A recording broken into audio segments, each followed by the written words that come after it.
హేసన్న.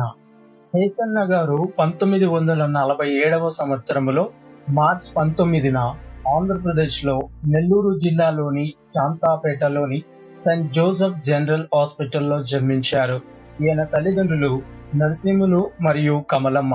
వీరికి 6 సంతానం. అందులో 3 పురిటిలోనే చనిపోయారు. మిగతా 3లో చివరివాడిగా పుట్టిన యేసన్న గారు కూడా చావు అంచుల వరకు వెళ్లారు. అయితే యేసన్న గారి తల్లి క్రైస్తవురాలు. ఆమె చర్చ్లో ప్రార్థన చేయించి ఈయనను సేవకు సమర్పించారు. అదే సమయంలో అక్కడ ఉన్న బిషప్ ఈయనకు యేసన్న అని పేరు పెట్టారు. అలాగే ఆ సేవకుడు తన తల్లితో ఇలా అన్నాడు, అమ్మా, ఇతను దేవునికి గొప్ప సేవకుడు అవుతాడు అని ప్రవచించాడు. అయితే బిడ్డ కోలుకొని ఎదుగుతున్నా కొద్దీ ఆమె తన బిడ్డ సమర్పణ విషయం మరచిపోయింది.